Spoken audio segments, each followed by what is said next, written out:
Good morning. Time to start the day. I thought we were kind of on schedule this morning, but let's go. We gotta go. It's an important day, so we just gotta get started. Hats cover a multitude. Excellent. Glasses are fine. Sit. Chloe, no. Chloe, come here. Chloe, sit. Come here. Sit. Chickens got their new feed. Good girl. Good girl. Stay. Am I taking the kids? Are you taking the kids? I'm taking the kids right now. What am I doing? You can do whatever you need to do around here. I'll be back. Good coffee. Coffee's made. I thought you had an appointment at 10. No, I have to leave at 10:15, but I'd like to try to go there early, so I'm just going to take the kids to school. I'll come back. Are you sure you don't need to take them and you can have a relaxing morning off? I told you this last night. My goal was for you to have a morning off. Okay, you go. The most important thing for you this week is to rest. Okay, go. There is nothing more important. No, Daddy's going to drive you. Get in the car. Buckle up. Well, that works better. Okay, so Philip is going to take the kids to their homeschool co-op, but actually one of their teachers, their main teacher, is sick, so they actually only have just one class this morning. But that means I can get a few things ready, start my most dreaded medication, and call and see if I can get into their appointment early.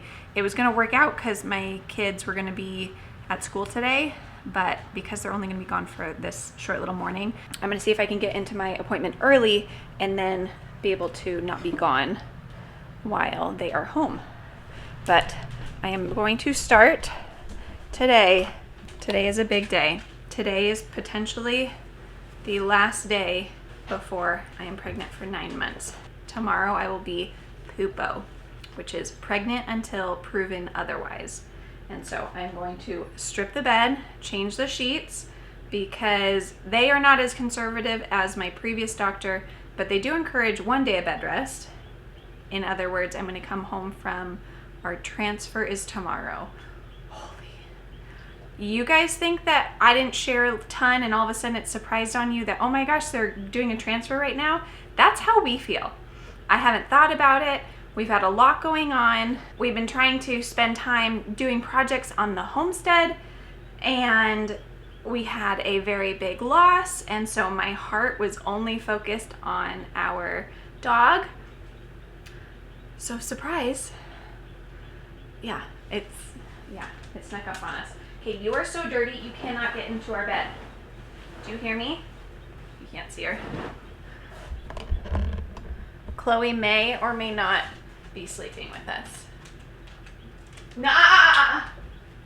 Not right now. You just came in and you are covered in mud. So I thought I would be a nice strict dog mom where they weren't allowed on the couch and they weren't allowed in our bed. Turns out I'm a pushover. Cause you're just so cute. Okay, we're gonna wash this one. Okay, let's start this.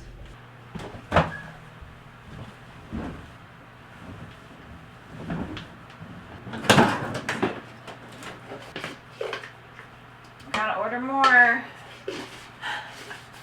It's been a big laundry extravaganza over the last couple of days.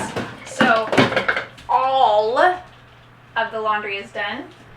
So I'm not going on to bed rest. Because my previous doctor said 4 days of bed rest, I'm gonna take it pretty easy. I didn't want to have full laundry. I am in the process of making bone broth. I have made 6 loaves of bread. My loaves of bread, I made 2 different kinds.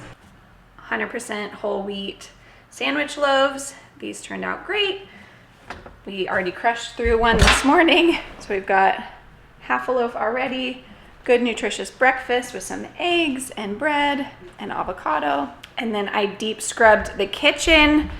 I don't know if anyone feels like the kitchen is their nemesis sometimes. Philip's got a project going on back here, but like scrubbed down, got rid of all the dishes, We are on top of dishes, nothing is left out. We had bulk food sitting up here on the counter, like some rice and flour. We got some containers scrubbed out. Let's see if they're still on the top of the stairs. Philip took them down. Chloe? Oh, there you are. You okay?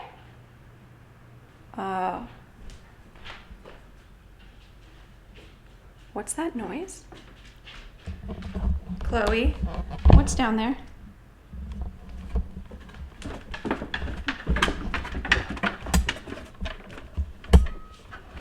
Oh, there's a door open. Okay. Well, then it's probably just a chicken. I hear you, chicken. All right.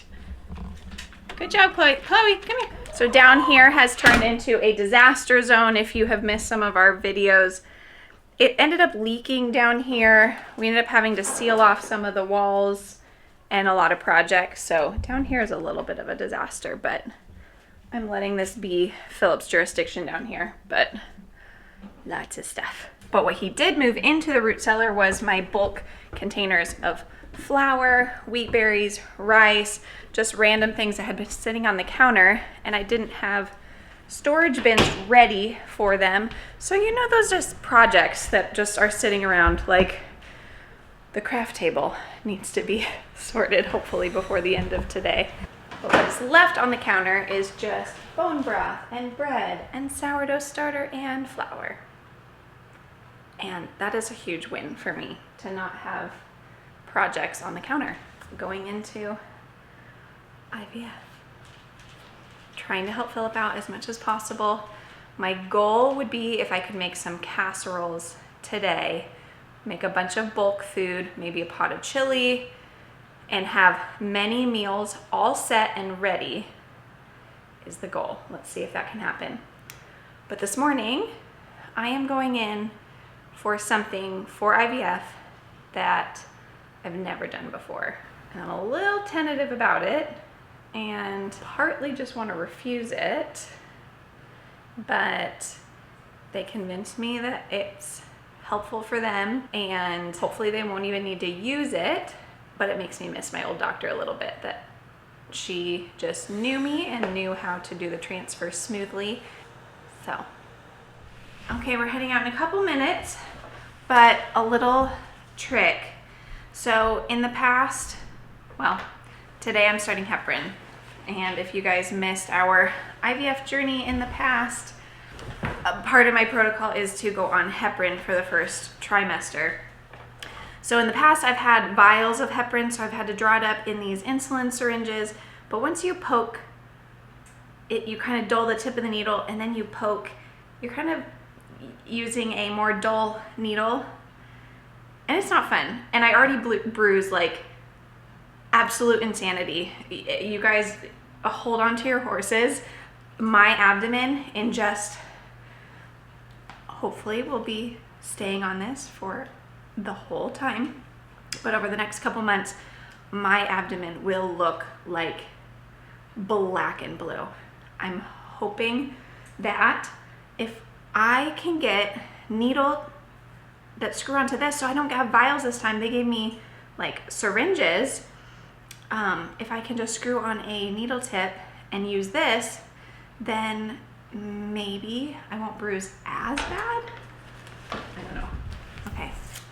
My very first heparin injection, guys. Come on this journey. How am I gonna draw this up? Like literally. I don't know how I'm gonna do this.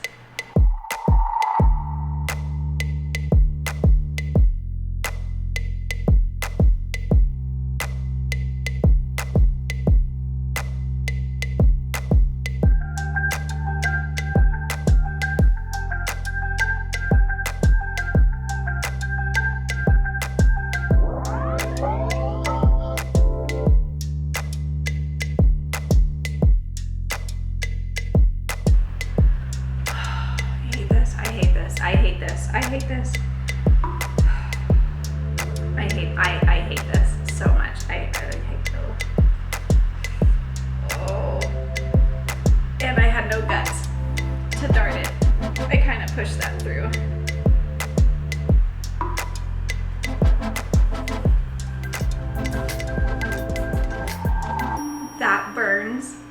so much, guys. And I totally lied on that last video of starting our progesterone injections. Philip A is the king at giving those injections. So I need to do an updated video of how he does it, because it is wild how good he has gotten. Granted, he's had to do it a lot to get really good. But I said the first 4 days were awful and then you get numb and then you get better. No, I forgot. The first 4 days are fine, and then right around day 4, your body goes, wait, why are you poking me? And now I'm sore. It might be different this time around because I'm only doing an injection once a day at night. So maybe in like a week I'll get sore, because that'll be the same amount of injections. Oh my gosh, that heparin burns like crazy. Like, my stomach is on fire. Okay, we gotta get going. We gotta get to the procedure. So I have never done this before for IVF. So my cervix curves, and they said anybody who doesn't have just a very easy, perfect, straight, easy transfer passing with the catheter. They did a sample. They practiced with a catheter, the nurse practitioners did. And because I have a curve and it was more difficult, they want to put a stitch in my cervix so the doctor can grab the stitch, straighten out my cervix, and then do the transfer. It's such a bummer because my old doctor did just what she calls a ski tip, where they take the catheter and bend it at like a 90-degree angle and just go in that way. And she did it great and amazing. So they do say that sometimes you don't need to use the stitch, and so it's better to have it and not need it. But I have to go in right now and have them put a stitch in my cervix, and then they just take it out when they do the transfer. So that's what we're doing. I asked them, hey, but I'm starting heparin, is that okay? And they said yes, it's super minimal, such a low chance of any bleeding. So that's that. All right, let's go. Time to go. It's 24 hours and counting, literally. This is crazy.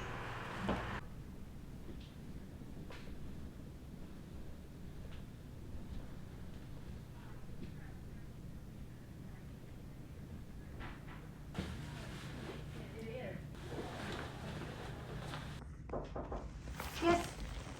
Hello. Daddy. I don't know. Daddy. Things are sometimes harder when you're little. Daddy. I'm going so slow.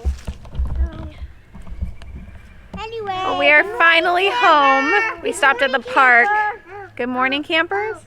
No, good afternoon, campers. Good afternoon, campers, says Kinsley. Down.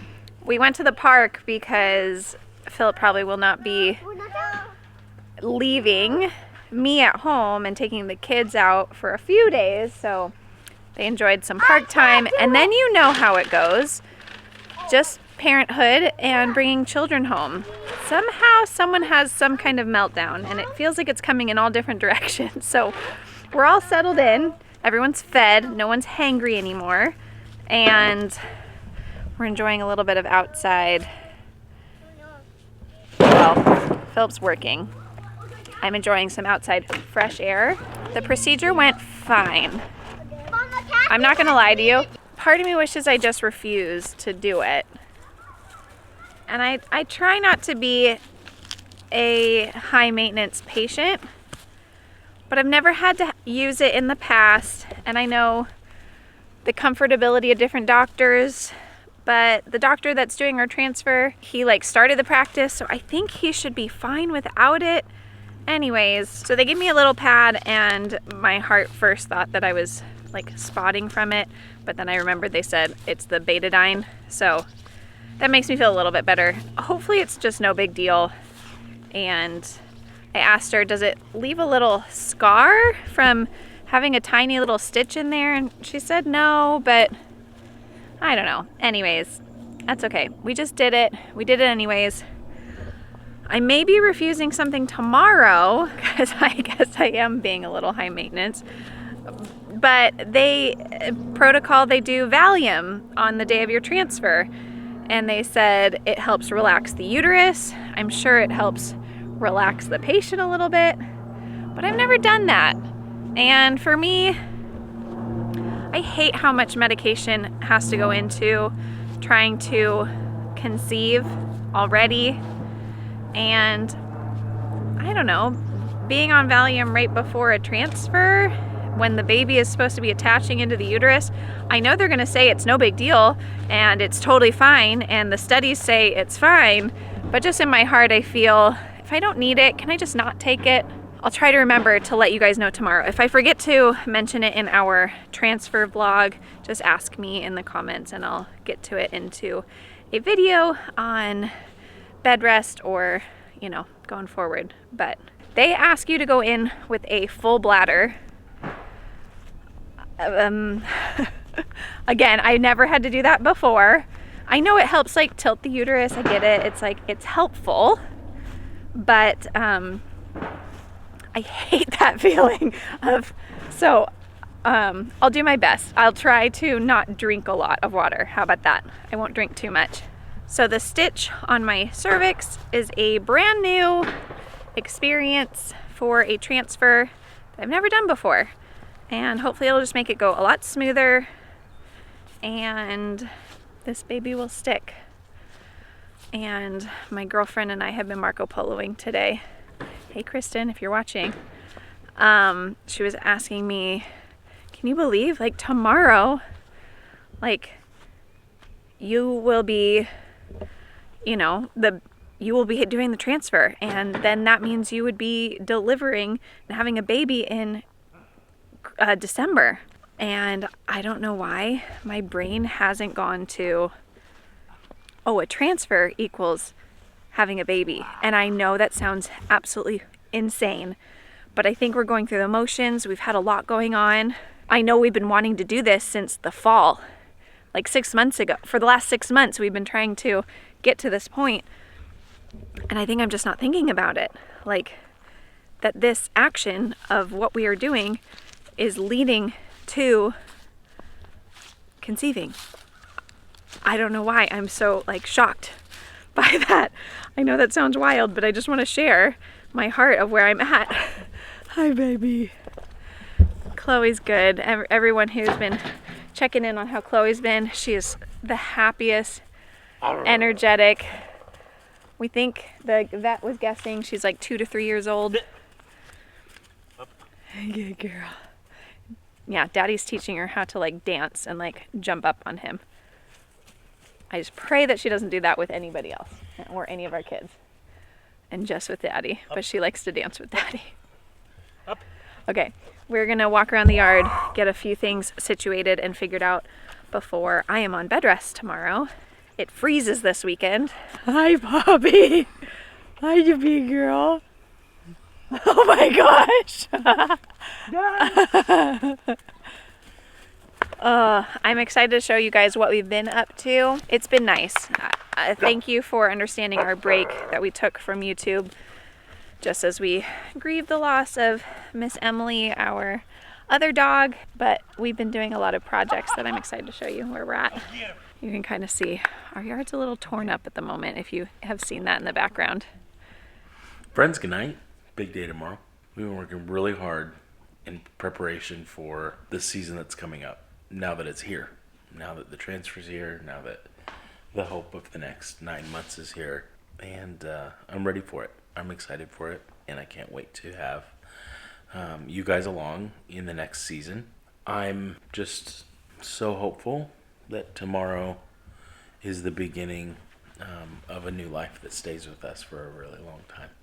I remember the first time we did a IVF transfer, and I remember the anxiousness, the appointments of that week leading up, the night before. I remember filming that first video where we talked about that, and I remember those losses, and I remember those IUI transfers that never worked, and I remember going back and driving home with all that hope after those transfers early on, and feeling so hopeful that life ahead would change. Looking back, I think our story is one that hopefully is a reminder that things may not end how you want them to be. Things may not turn out how you wish or dreamed or prayed that they would be. But I certainly do believe that where we are now with our 3 girls, being on the other side, it certainly is strange to conceptualize that there's still goodness in it all. But I am hopeful for tomorrow. I am hopeful that it's going to work out. I'm hopeful that we're going to have a 4th. And it sounds so greedy even thinking through like the hope that you would pray with us and root us on in this. Just knowing that there's so many others out there that we talk to all the time that are still hoping for 1. Still wanting to get past the secondary infertility and get to 2. And it's not lost on me, the journey that we've been on. I know for Alex, I know she's got a lot of nerves that she may be talking to you about. And I think that there's a reality that is, if this doesn't work, what's next? And all of those things that we really struggle with for those that go through infertility, that's always like that leading into a big appointment or leading into a big procedure or leading into, a transfer like this. It's always like, how am I going to handle that hope? Will my hope be defeated? My hope be crushed? What will it look like in the future? As someone who's, in some regards, still in the middle of infertility, just by the mere fact that we're doing this, that this is how we have to grow our family. If we want to grow our family, we made that decision a while ago to have this embryo be part of a life that had an opportunity. I cling to that hope. I cling to that hope that we'll have 4 kids. The 3 that we already have, we love, and we say this often. And it feels a little trivial, but it's reality. It's if it doesn't work, our life is so incredible. I'm just blessed that we've had all these years to share these with you. I just want to say to you guys that have been with us for so long, thank you. To be honest, as an avoider, I've probably been avoiding this a little bit. It'll probably hit me tomorrow. It'll probably be pretty emotional. And we've just kind of had our heads down, just getting done what we need to do. Just want to encourage you, if you've been beaten up, if you've been let down, if you've been lost and confused, don't give up hope. Hope is that very thing that we need the most in darkness and in times of trouble. Hope is something that leads us, it guides us. And for us, we believe that God is hope, and He has it for us, and He has it for you, and that we have a hope that's so far beyond this temporary life here on earth. And my encouragement to you is, don't give up hope. Don't allow yourself to live in darkness. Don't allow yourself to live in a season of naysaying. Believe in where you're at. Believe in where you're going. And as always, we pray for you guys. We think about you guys. We talk about you guys like your family, like you're here with us, and have for years. And we just want to thank you for being here. We just anticipate 9 months from now being able to hold this little one and bringing life into this world and teaching them how to hope. And that's fun to think about. So thanks for being here. We love you guys. We're just so humbled that you're here with us. So humbled that we get to be a part of your journey, encouraging you to understand that the pain and the journey that you've been on is worth it. And we want to show you guys how to find that purpose and how to find that plan, that ultimate plan for your life. You'll never know how much we just have been beyond blessed with your words of affirmation, encouragement, and many times advice that you've given us through the years has been so helpful. So helpful. But we love you guys. Go let your love multiply. See you tomorrow. Good night.